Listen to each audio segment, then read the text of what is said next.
কিয়ামতের ময়দানের মানুষ চতুর্দিকে ছুটাছুটি দৌড়াদৌড়ি করতে করতে এক সময় তারা চিন্তা করবে বিচার কা শুরু হয় না।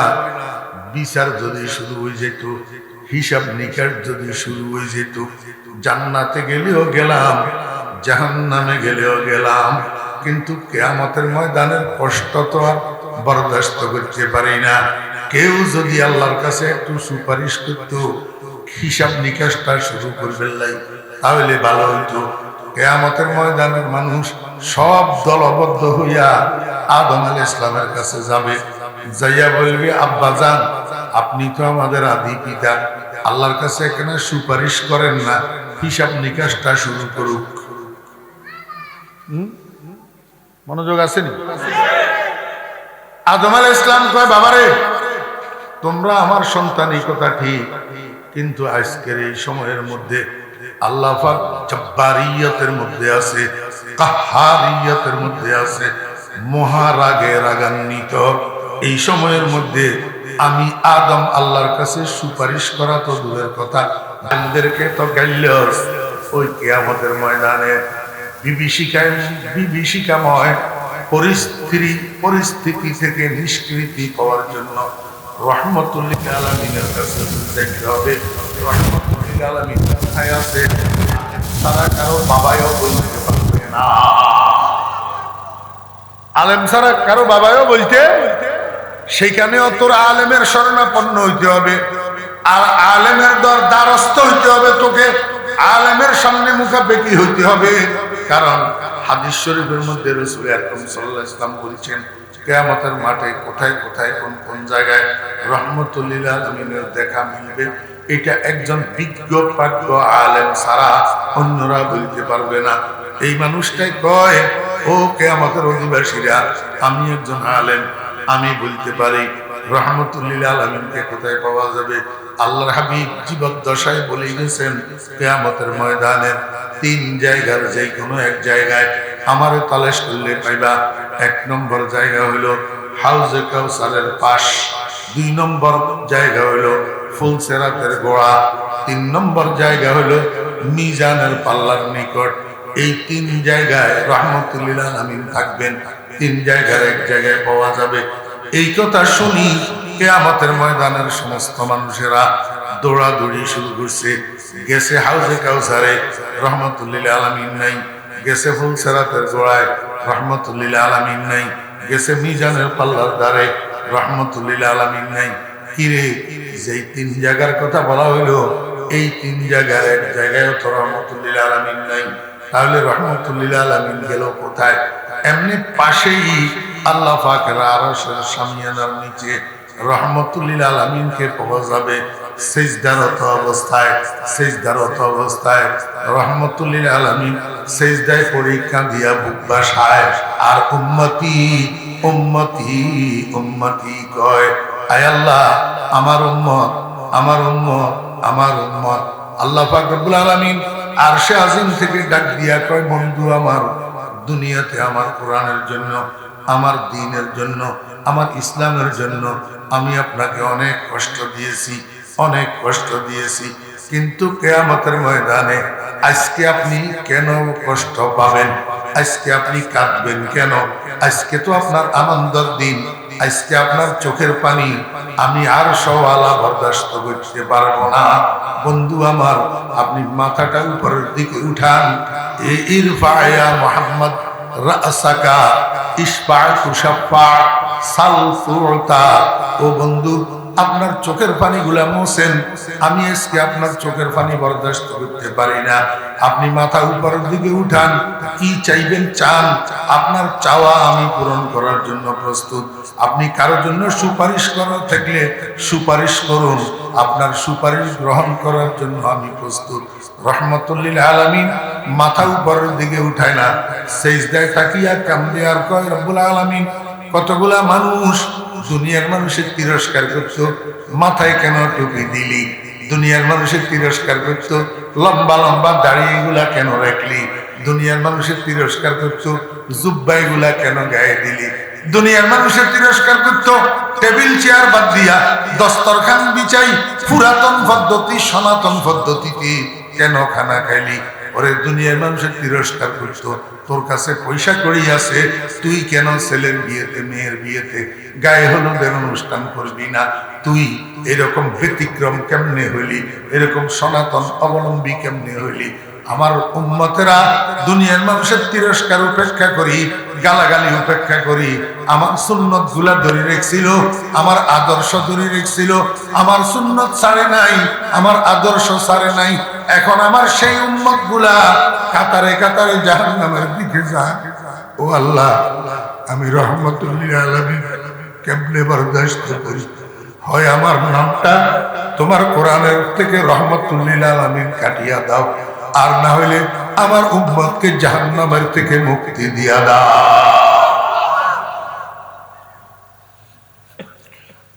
मंबाए शफकत बने और मादने उल्फत बने, मंबाए शफकत बने और मादने उल्फत बने, सारे आलम के लिए पैगंबरी रहमत बने। ও মুসলমানের বাচ্চারা, ওয়াজ মাহফিল চিনলি না, দুর্গা পূজা কেমনে চিনলি? ও মুসলমানের বাচ্চারা, মদিনার কামলিওয়ালার আদর্শ গ্রহণ করতে পারলি না, ওই মোদি দাদার আদর্শ কেমনে তোর কাছে ভালো লাগে? ও মুসলমানের বাচ্চা, বন্ধু কেমনে চিনলি না? আসল বন্ধু নকল বন্ধু কেমনে চিনলি? গাফেলে আছে ইয়ারে খোদায়ে বেখবর, গাফেলে আছে ইয়ারে খোদায়ে বেখবর, চন্দে বাসি বেখবর চুগাও ফর। একটা হিন্দুর ছেলে মুসলমান হয়েছে, মুসলমান ইসলাম গ্রহণ করছে, একটা হিন্দুর ছেলে। মনোযোগ আসেনি আমার ভাইয়েরা, দোস্ত, হিন্দুর ছেলে মুসলমান হয়েছে, মুসলমান হওয়ার পরে তার নাম রাখছে সালেক। কি সালেক? এই সালেকের একজনে জিজ্ঞাসা করে, ও সালেক, যদি আল্লাহু আকবার আসমান থেকে জমিন পর্যন্ত পুরাটা তোর জন্য যদি হীরা জওহরের পাহাড় বানাই দেওয়া হয়, गर फर्श से तार से हो एक माले का अंबार, और शर्क से तार हो पर दरहम दीना, हर जर्रा हो दुर और वे फारस बने कोसार, और एक तरफ हो मेरे वो सैयद अबरा। फिर साले के मिस्की से कहे अब तू क्या ले, सब छोड़ के नालैने मोहम्मद को उठा ले, सब छोड़ के नालैने मोहम्मद को उठा ले। ও সালেক, তুই তো হিন্দু আছিলি, তুই তো হিন্দু আছিলি, মুসলমান হইছস যে বেশি দিন হয় নাই। আমার একটা কথার উত্তর দে, সারা দুনিয়া ভর্তি খালি জায়গা এটা যদি হীরা জওহর মণিমুক্তা দিয়া ভর্তি করি, তোর এক পাশে রাখা হয়, আর এক পাশে ইসলামের নবী মুহাম্মদকে রাখা হয়, এরপরে যদি তোর এখতিয়ার দেয়া হয়, তুই দুনিয়া ভর্তি হীরা জওহরের টালিটা নিবি না ইসলামের নবীর বাগে নিবি? কোনটা নিবি কো? হিন্দুর ছেলে মুসলমান হওয়া নবমুসলিম সালেকে কয়, ও দুনিয়ার মানুষেরা, আমি একটুও দ্বিধা করব না, আমি সারা দুনিয়া ভর্তি হীরা জওহরের স্তূপ এটার দিকে তাকাবো না, আমি মুহাম্মদুর রাসূলুল্লাহ সাল্লাল্লাহু আলাইহি ওয়াসাল্লামের দুইখানা জুতা মোবারক বুকে জড়াইয়া নেব, দুইখানা জুতা মোবারক বুকে জড়াইয়া নেব, দুনিয়ার মানুষের দেখাইয়া দেব, ও দুনিয়ার মুসলমানের দেখ, তোরা তো জন্মগত মুসলমান, আমি তো জন্মগত মুসলমান না, আমি একটা হিন্দুর ছেলে, দেখ আমার কাছে সারা দুনিয়া ভর্তি হীরা জওহরের থেকে মদিনার কামলিওয়ালা মুহাম্মদুর রাসূলুল্লাহ সাল্লাল্লাহু আলাইহি ওয়াসাল্লামের দুইখানা জুতার দাম বেশি। फिर साले के मिस्की से कहे अब तू क्या ले, सब छोड़ के नालैने मोहम्मद को उठा ले। अरे मुसलमाনের ফলারা, ও যুবকেরা, তরুণেরা, মদিনার কামলিওয়ালারে বন্ধু হিসাবে নির্বাচন করতে পারলি না, মদিনার কামলিওয়ালারে ভালোবাসতে পারলি না, ওরে হিন্দুদের দুর্গা পূজায় কেন যেতে পছন্দ করলি? আমার ভাইরা, দোস্ত, বাপ, মদিনার কামলিওয়ালা আরশের নিচে সিজদায় পড়ে কান্দে, আয় আল্লাহ, আমাকে রহমতুল লিল আলামিন নাম বাদ দিয়া দেন, আর নতুবা আমার উম্মতকে জাহান্নাম থেকে মুক্ত করে দেন। আল্লাহ কয়, বন্ধু আর কান্দিয়েন না, আমি আপনার সাথে ওয়াদা করলাম, আপনার একটা উম্মত যদি জাহান্নামে থাকে ততক্ষণ পর্যন্ত আপনি জান্নাতে যাইবেন না। আপনি জান্নাতে যাইবেন তো যাইবেন, আপনার সমস্ত উম্মতগুলা যতক্ষণে জাহান্নামের থেকে মুক্ত হয় ততক্ষণে আপনি জান্নাতে যাবেন। আপনি যান, জাহান্নামের দ্বারে যান, আপনার উম্মতগুলাকে মুক্ত করে করে জান্নাতে পাঠাই দেন। রহমতুল লিল আলামিন বলে মাথা উঠাবে, যাইয়া জাহান্নামের দ্বারে দাঁড়াবে, জাহান্নামের থেকে উম্মতগুলাকে উঠাইয়া উঠাইয়া জান্নাতে পাঠাইয়া শেষ করবেন। আল্লাহ পাক জিজ্ঞেস করবে, বন্ধু আর আপনার কোন উম্মত জাহান্নামে আসেনি? রহমতুল লিল আলামিন বলবে, মাওলা আর কোন উম্মত আমার জাহান্নামের মধ্যে নাই। আল্লাহ পাক বলবেন, বন্ধু আপনি রহমতুল লিল আলামিন যে কথা ঠিক, কিন্তু আলিমুন বিজাতিস সুদূর তো না। আপনি তো আলিমুন বিজাতিস সুদূর না, আপনি তো অন্তর্যামী না। আমি আল্লাহ অন্তর্যামী। আপনার অনেক উম্মত এমন আছে যারা বাহ্যিকভাবে ঈমানদার ছিল না, কিন্তু কলিজার কোনায় একটা সরিষা পরিমাণ ঈমান তার লুপ্ত ছিল। শুধু একদিনের একটা মিনিট ব্যয় করি অন্তরের বিশ্বাসের সাথে একবার বলছিল লা ইলাহা ইল্লাল্লাহ মুহাম্মাদুর রাসূলুল্লাহ। আমি আল্লাহ সাক্ষী হয়ে গেছি, সে যে অন্তরের বিশ্বাসের সাথে একবার কালিমা পাঠ করছিল, আমি আল্লাহ সাক্ষী হইয়া রয়েছি তার কলিজার কোনায় এই সরিষা পরিমাণ ঈমানটা লুপ্ত হইয়া রয়েছে, যেটা আপনি রহমতুল লিল আলামিন জানেন না, কিন্তু আমি আল্লাহ জানি। অতএব দেখেন এখন আমি কি করি। আল্লাহ পাক বলে, কুদরতের খাদ দিয়া জাহান্নামের মধ্যে একটা খামসি মারবেন, ওই এক খামসির ভিতরে কতগুলা উম্মতে মুহাম্মদিয়ারে উঠাইয়া এইভাবে নিক্ষেপ করে দিবেন, সবগুলা যাইয়া জান্নাতে পড়বে। এই এক খামসির ভিতরে 70,000 উম্মতে মুহাম্মদিয়া থাকবে, দুর্বল ঈমানদার, যেগুলাকে আল্লাহ পাক কুদরতের খামসি দিয়া জাহান্নামের থেকে মুক্ত করে জান্নাতে ফেলে দিবে। এইবার বলবে, ও বন্ধু আমার রহমতুল লিল আলামিন, এখন কনফার্ম আপনার কোনো উম্মত আর জাহান্নামে নাই, এবার আপনি জান্নাতে চলে যান। मुंबई शफकत बने और मादने उल्फत बने, सारे आलम के लिए पैगंबरी रहमत बने। আমার ভাইরা, আমি আপনাদেরকে বুঝাইতে চেয়েছিলাম কিয়ামতের ময়দানের বিভীষিকাময় পরিস্থিতিতে একটু হিসাব নিকাশটা শুরু করার জন্য আল্লাহর কাছে সুপারিশ যে করবে, এই সুপারিশটা করার জন্য আর কেউ মুখ খোলার সাহস করবে না। কারণ এই সুপারিশ, এটা হলো শফাআতে কুবরা। শফাআতে কুবরা মহান সুপারিশ, সবচেয়ে বড় সুপারিশ। এই সুপারিশটা করার জন্য অধিকার দিয়া রাখছেন আল্লাহ পাক রব্বুল আলামিন শুধু মুহাম্মাদুর রাসূলুল্লাহ সাল্লাল্লাহু আলাইহি ওয়াসাল্লামকে। এত বড় মর্যাদার পজিশন আল্লাহ আর কোন নবীকে দেয় নাই, শুধু মুহাম্মাদুর রাসূলুল্লাহ সাল্লাল্লাহু আলাইহি ওয়াসাল্লামকে দান করছেন। কিসের বিনিময়ে? তাহাজ্জুদের নামাজের বিনিময়ে। আসা আইয়াবাতাকা রাব্বুকা মাকামাম মাহমুদা। আমার ভাইরা, দোস্ত, এবার একটা সূক্ষ্ম কথা বুঝেন। কোরআন শরীফের আয়াতের মধ্যে সিগা এক বচন, ফাতাহাজ্জাত ওয়াহিদ মুযাক্কারে হাজির, বস আমরে হাজির মারুফ। আল্লাহ পাক এক বচন শব্দ ব্যবহার করছেন, শুধু নবীজিকে সম্বোধন করে বলছেন, নবী আপনি তাহাজ্জুদের নামাজ পড়েন, এবং পুরস্কার শুধু নবীর জন্য ঘোষণা করছেন। আসা আইয়া বাআসা কা কা কাফে খেতাব ওয়াহিদ, কাফে খেতাব ওয়াহিদ, এক বচন। তাহলে আমরা উম্মতের কথা কই কইল, আমরা যে তাহাজ্জুদের নামাজ পড়ি আমাদের কি পুরস্কার? তাফসীর খুলি দেখেন, মুখাতব যদিও খাস, খেতাব কিন্তু আম।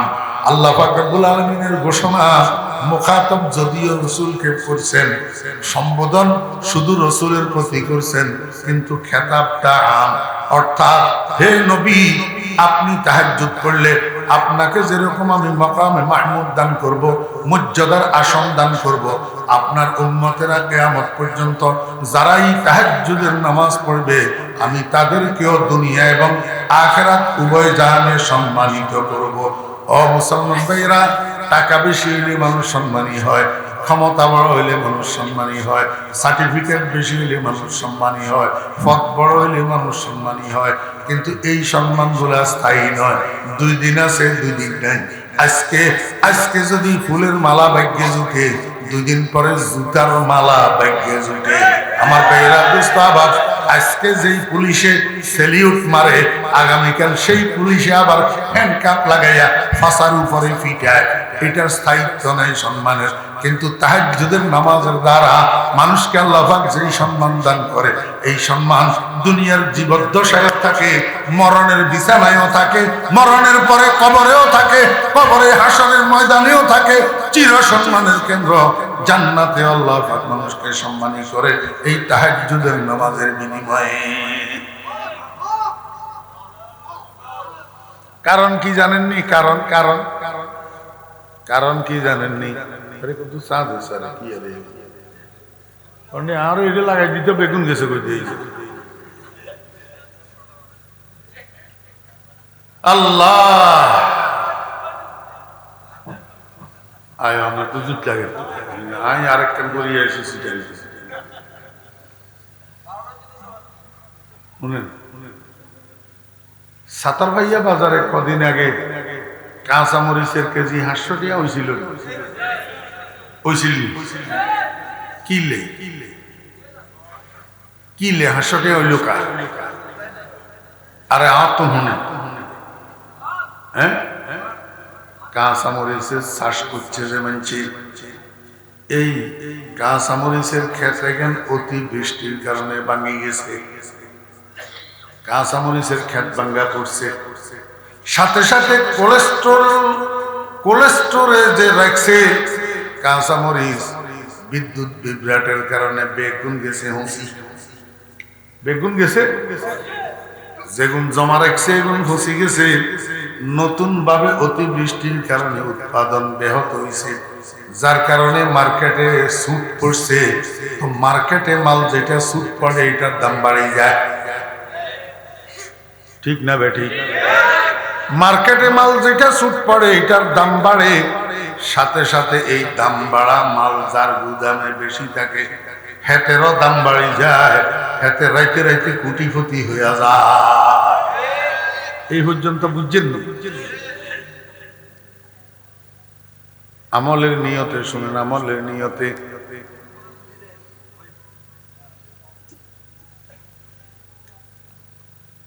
আমলের নিয়তে শুনেন, মস্কারি ঠাট্টার নিয়তে নয়, আমলের নিয়তে কাজে আইব মিয়া।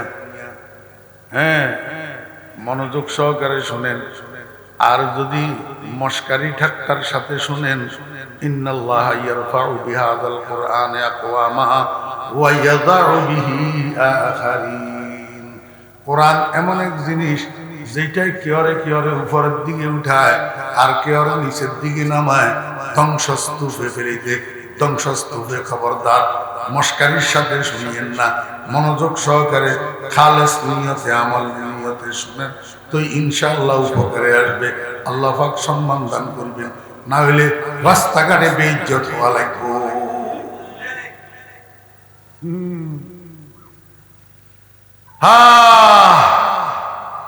মার্কেটের মধ্যে মাল যেটা সুট পড়ে এটার দাম বাড়ে, এই দাম বাড়া মাল যেই গুদামে থাকে সেই গুদামের মালিকেরও দাম বাড়ে যায়, ঠিক নেই কোন?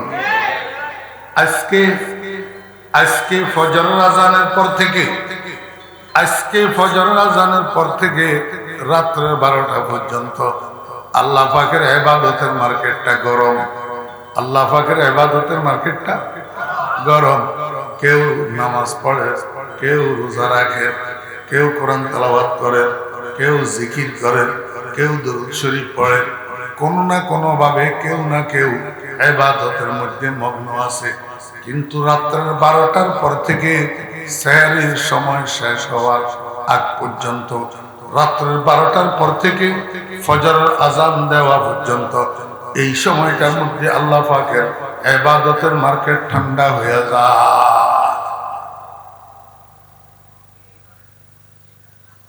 কথা বুঝছেন না? বুঝেন? কারণ কি? কারণ হলো সারা দুনিয়ার মানুষ ঘুমায়। দোনোজন উঠে যাও, তোমাদেরকে আমি অনেকক্ষণ থেকে লক্ষ্য করতেছি, এখানে মস্কারি করতে বসছো, হ্যাঁ কথা বলার জন্য বসছো, হাসাহাসি করার জন্য।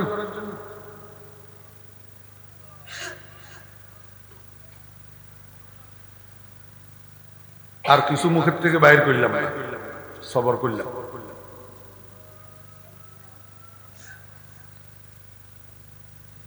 কাউকে কেউ এখানে ডাকি আনে নাই, প্রত্যেকে নিজের ইচ্ছা আসি বসছে, যার প্রয়োজন সে বসছে।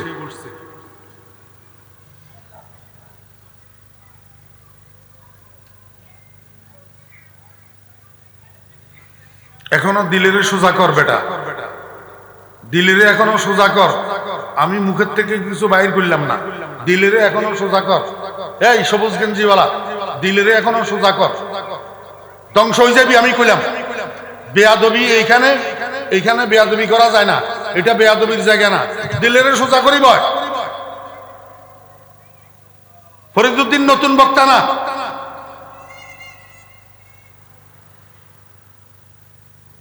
নিজের মোহতাজ বানায়, মুখাপেকি বানায় বয় বেটা, বেয়াদব।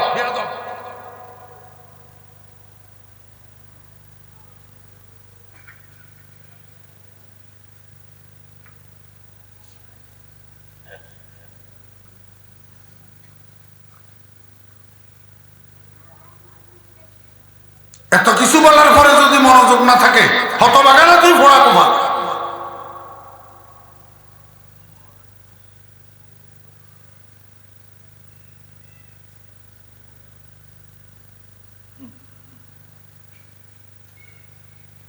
আস্তাগফিরুল্লাহ।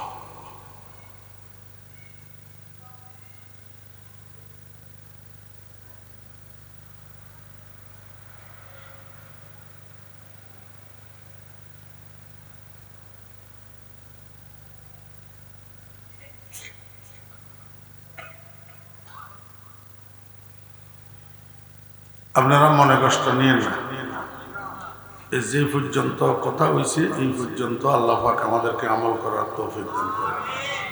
আজকে আর আমার কথা হবে না। আপনারা যারা বিভিন্ন জায়গায় বয়ান শুনেন, আমার তবিয়ত সম্পর্কে আপনারা জানেন। এই যে গত কয়েকদিন, এখনো 3 দিনও তো হলো, খাজুরিয়া মোহাম্মদিয়াতে বয়ান করে গেলাম।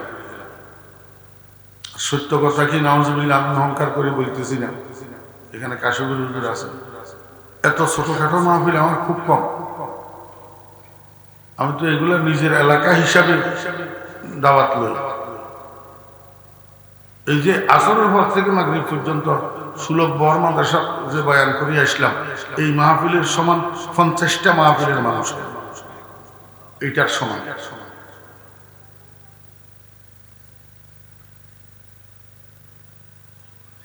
ডিস্টার্ব হলে আমার সমস্ত কথাগুলা এখানে তসবিহ ছড়ার মতো গাঁথা, এগুলো এলোমেলো হয়ে যায়, আমি আর কথা বলতে পারি না। একটা টার্গেট নিয়ে কথা শুরু করি, কোথার থেকে শুরু করলাম, কোথায় নিয়ে পৌঁছাবো, কোথায় ফিনিশিং দিব, এটার সারাংশ কি, এটা মানুষের সামনে উঠাই ধরা হলো আমার কাজ। আমি তো কতক্ষণ এদিকে গোল্লাছুট মারি না। শুরু থেকে শেষ পর্যন্ত কথা একটা সূত্রে গাঁথা থাকে।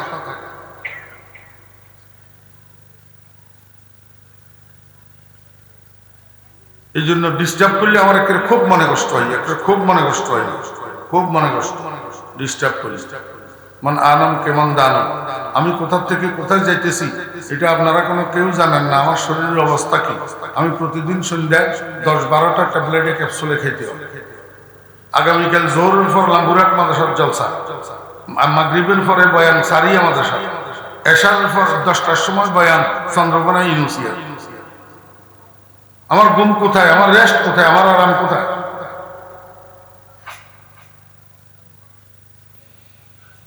আলহামদুলিল্লাহি রাব্বিল আলামিন, আলহামদুলিল্লাহি রাব্বিল আলামিন, আলহামদুলিল্লাহি রাব্বিল আলামিন। اللهم لا أحصي ثناء عليك أنت كما أثنيت على نفسك. اللهم لك الحمد كله ولك الشكر كله، والصلاة والسلام على أشرف الأنبياء والمرسلين وعلى آله وأصحابه أجمعين. ربنا ظلمنا أنفسنا وإن لم تغفر لنا وترحمنا لنكونن من الخاسرين. ربنا هب لنا من أزواجنا وذرياتنا قرة أعين واجعلنا للمتقين إماما رب ارحمهما كما ربياني صغيرا اللهم يا فاطر السماوات والأرض أنت ولينا في الدنيا والآخرة توفنا مسلما والحقنا بالصالحين يا الله يا أرحم الراحمين মাথার তালু হইতে পায়ের তালু পর্যন্ত গুনার মধ্যে ডুবা আয় আল্লাহ এই গুনাহ লইয়া যদি মৃত্যু আসে আপনার সামনে কেমনে যাব কেমনে মুখ দেখাবো ইয়া আল্লাহ আল্লাহ মৃত্যু আসার আগে আগে আমাদেরকে গুনাহ থেকে পাক সাফ করে দেন না ইয়া আল্লাহ আয় আল্লাহ স্বীকার করলাম মাওলা মাপ চাইতেছি মাওলা আল্লাহুম্মা ইন্নী উকিরু বিযুনুবি ওয়া তায়াক্কানু বিআন্না লি রাব্বান লা ইয়াগফিরুয যুনুবা ইল্লা আনতা ফাগফির লানা যুনুবানা ইয়া রাব্বানা ফাগফির লানা খাতায়ানা ইয়া রাব্বানা আয় মাওলাই কারীম আর কোনো আরজু নাই আর কোনো চাহিদা নাই আর কোনো দরখাস্ত নাই মাওলা একটাই দরখাস্ত শুধু কোন সময় কোন অবস্থায় মৌত আসবে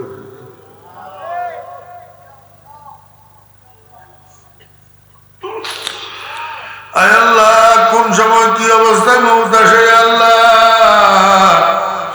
আয় আল্লাহ মৌতের সাকরাতের সময় বেহুশির সময় আমাদের ঈমানটাকে হেফাজত করিয়েন মাওলা আয় আল্লাহ বেঈমান বানাই দুনিয়া থেকে নিয়েন না আল্লাহ আয় আল্লাহ মৌতের সময় কালিমে তৈয়বারে আমাদের মুখের জপ बनाई दिए ने अल्लाह जिस घड़ी निकले बदन से मेरी जान कलमा तौहीद हो विरद जुबान या अल्लाह कलमाटा पढ़ी पढ़ी दुनिया থেকে যাইতাম আপনার হাবিবে বলছেন মান কানা আখিরু কালামিহি লা ইলাহা ইল্লাল্লাহ দাখালাল জান্নাহ দুনিয়া থেকে যাওয়ার সময় শেষ কথা যদি লা ইলাহা ইল্লাল্লাহ হয় তার কোনো হিসাব নিকাশ হবে না মাওলা আয় আল্লাহ আমাদেরকে মৃত্যুর সময় কলমাটা মুখে জারি করে দিয়ে নিয়ে আল্লাহ আল্লাহটা কলমাটা পড়াইয়া দুনিয়া থেকে নিয়ে যাইয়ে নিয়ে আল্লাহ ইয়া আল্লাহ আমাদের মেহেরবান আব্বা আম্মাকে মাফ করে দেন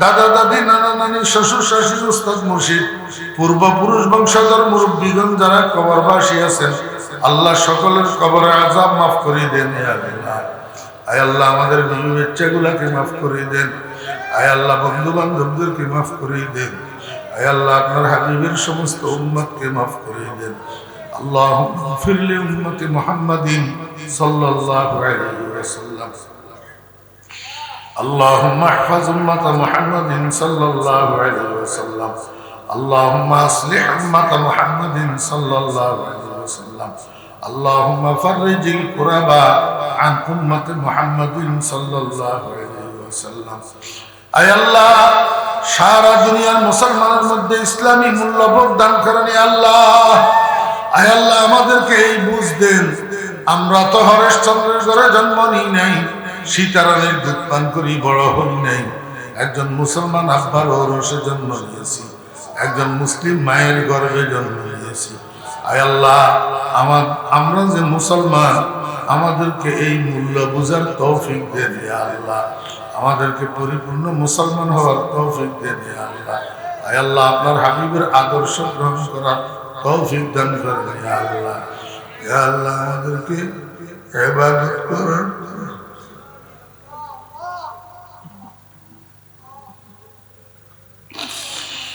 আয় আল্লাহ জীবন শেষ করে ফেললাম মাথার চুল সাদা করলাম মুখের দাড়ি সাদা করলাম বয়স 60 বছর অতিক্রম করলাম